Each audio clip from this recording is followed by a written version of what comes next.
dokter khusus yang menangani perkara saya, itulah yang saya masukkan tadi. JPU-nya bodoh, moralnya bejat, ya, penyidiknya bodoh, moralnya bejat, dan hakimnya bodoh dan bejat. Jadi silakan, saya akan buktikan, ya, saya ini tidak takut dengan ancaman penjara. Kenapa? Saya ini berasal dari orang susah, yang kebetulan sudah melewati masa-masa yang paling sakit, ya, biasa kelaparan, biasa berhujan-hujan, biasa, ya, dilecehkan orang, ini kan orang. Ya itu kira-kira. Itu pertanyaan. Namun bagaimana Pak kalau misalkan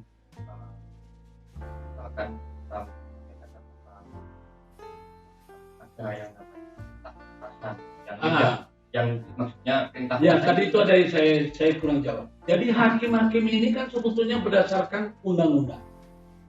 Hakim itu hakikatnya adalah aparatur negara. Ya.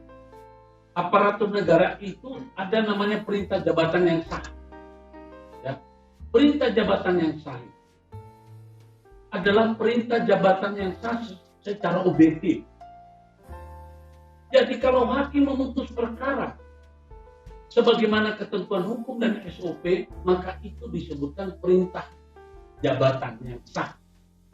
Sesuai dengan amanat undang-undang pertama, undang-undang yang KUH pidana pada tahun 1915, ya, dari era kolonial Belanda. Ada istilah jabatan. Jadi jabatan itu punya wewenang. Seorang pejabat itu diberikan wewenang dengan istilah kita sekarang ini perintah jabatan yang sah. Tetapi sekarang ini apakah semua pejabat itu tindakannya harus dibenarkan? Ya makanya mereka ada batasan. Salah satu contoh, hakim dalam memutus perkara pidana, ya, perintah jabatannya karena pidana pemalsuan hanya sekian tahun. Apakah boleh hakim memutus hukuman mati tentang pemalsuan? Ya sebetulnya nggak boleh. Tetapi kan putusan itu kan perintah jabatan hakim memutuskan. Iya, tapi itu putusannya sudah bukan lagi putusan jabatan yang sah. Hakim boleh memutus perkara di luar daripada putusan perintah jabatan yang sah sesuai dengan KUH pidana pasal 51 ayat 1. Ya, itu perintah jabatannya sah. Hakim juga boleh memutus perkara di luar daripada perintah jabatan pasal 51 ayat 1, yakni ayat 2. Tetapi harus dengan latar belakang dasarnya etikat baik. Kalau seorang prajurit TNI, ya, kebetulan atasannya menjadi pemberontak atau menjadi di luar dari atau insubordinat, ya, ini ada putusan Mahkamah Agung nomor 181 tahun 59, ya, tentang adanya perintah jabatan, ya, seorang yang residivis diperintah oleh atasan untuk melakukan penembakan. Padahal perintah jabatan memang ada, tapi itu bukan perintah jabatan yang sah. Jadi ini hakim tidak pernah membaca. Ya, perintah jabatan yang sah itu adalah sesuai dengan koridor, sesuai dengan mekanisme.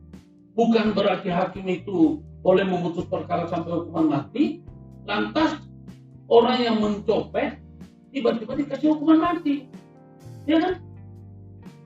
Ya, atau misalnya harusnya orang ini dihukum mati, tapi dibebaskan.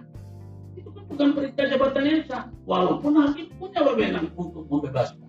Nah, itu yang dimaksud perintah jabatan yang tidak sah. Ya, karena apa? Dia melakukan perbuatan yang tidak sesuai. Itulah kira-kira. Ya, ada lagi?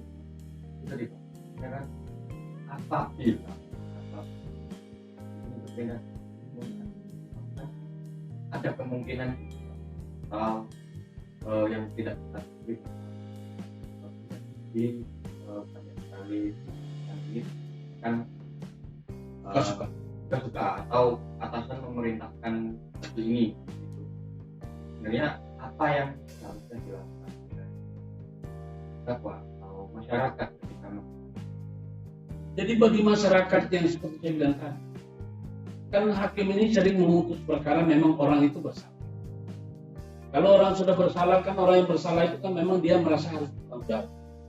Kemudian ada orang yang dia sering hadapi adalah orang yang tidak bersalah tapi dia lemah sehingga dia tidak bisa protes. Nah, tapi kalau misalnya orang yang mengerti hukum kemudian dia diputus dengan cara tidak benar, pasti dia melawan. Ya salah satu saya mengerti hukum. Ada orang yang karena dia mengerti, meskipun dia mengerti hukum, dia melawan. Ketika dia putus, dia ikuti aja. Oh, kalau saya enggak, saya ini orang nekat. Saya suruh tembak di tempat aja. Saya nggak akan ikuti itu. Mau silakan. Kalau kamu enggak, bunuh saja, bunuh kamu. Itu aja. Oh, hukum kita ikuti, tapi kita mau dipermainkan, ya sudah. Kita praktek bunuh-bunuhan aja. Ya kan? Jadi akhirnya hukum rimba yang terjadi. Jadi kalau ada hakim yang memutuskan seperti itu, tentu saja kepada pihak-pihak yang merasa ini ada mekanisme. Tetapi ketika mengikuti mekanisme kemudian kita tahu bahwa nggak benar, ya sudah sekalian aja, ya putusin leher sekalian, bayar, kita masuk penjara jadi jelas, ya. Seperti anak saya mintanya gitu, Pak, izinkan saya putus lehernya orang itu, biar jelas kesalahan. Orang dicari-cari kesalahannya, ya inilah yang biasanya membuat orang jadi akhirnya nggak percaya pada hukum. Yang rugi siapa? Tidak. Itu kira-kira. Ya, Bu Sinta tadi ada yang mau disampaikan? Apa itu? Terkait wewenang yang tidak sah. Ya, jadi terhadap wewenang yang tidak sah pada teman-teman. Kalau lihat, karena kan ini Pak, yang meneruskan tongkat estafet penegakan hukum ini kan khususnya milenial dan tentunya anak-anak muda. Bagaimana sikap yang seharusnya ditunjukkan atau yang diberikan anak-anak muda ini agar kedepannya tidak banyak tindakan korban atau kriminalisasi lah, karena semakin hari semakin di sini kita melihat kita juga kriminalisasi masih banyak, khususnya terhadap perkara UU ITE itu ya. Banyak kan.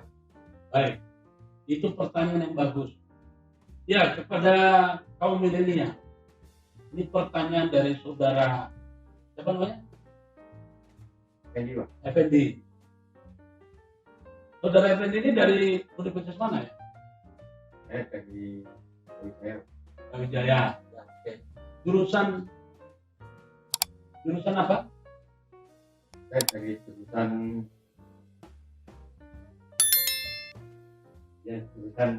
ada Pak. Loh, kok ada? Gak usah ragu. Di sini itu kita memberikan kesempatan meskipun bukan orang hukum boleh bertanya.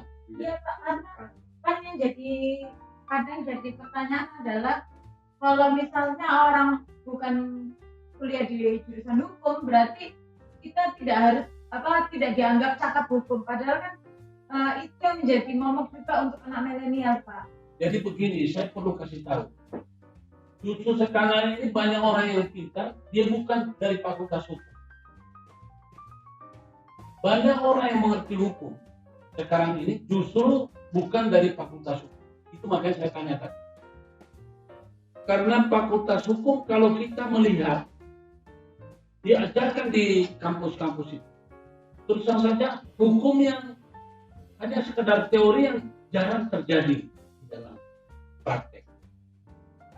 Justru saya mengamati sekarang ini ada fenomena kaum milenial yang tidak pernah kuliah hukum malah justru lebih mengerti hukum karena mereka rajin membaca, ya, membaca dari Google, ya, dari internet, menonton. Akhirnya lama-lama mereka lebih terbuka. Tapi kalau fakultas hukum, ya, saya tidak bermaksud meledakkan atau apa. Ini maksudnya motivasi juga. mereka yang kuliah dari hukum, ya, bahwa sebetulnya mereka itu merasa saya sudah mengerti hukum, padahal ilmu yang didapat di universitas kemudian dalam praktek jauh. Makanya kenapa Pak Mahfud bilang sumber korupsi terbanyak itu dari universitas. Kenapa?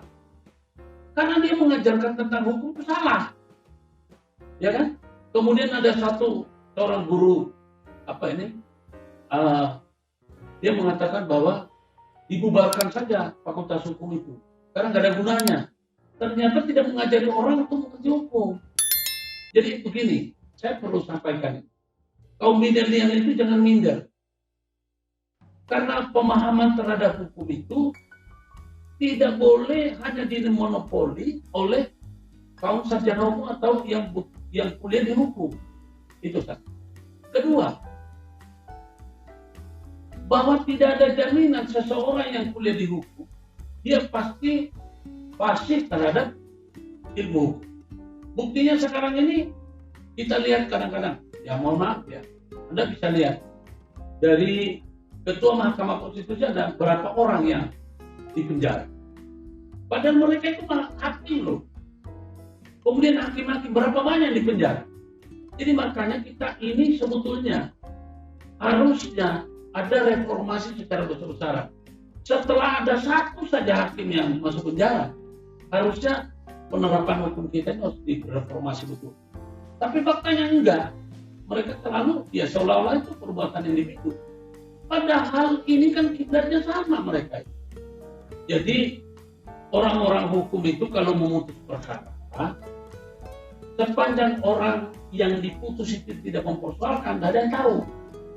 Apalagi dia diam-diam saja langsung masuk penjara. Tapi ketika ini dia memutuskan perkara kemudian diributkan, itu kan mencederai institusinya. Itulah kira-kira. Jadi sekali lagi apa yang harus dilakukan oleh terdakwa yang melakukan perlawanan. Sekarang ini peradilan yang paling fair adalah melalui sosial media, viral.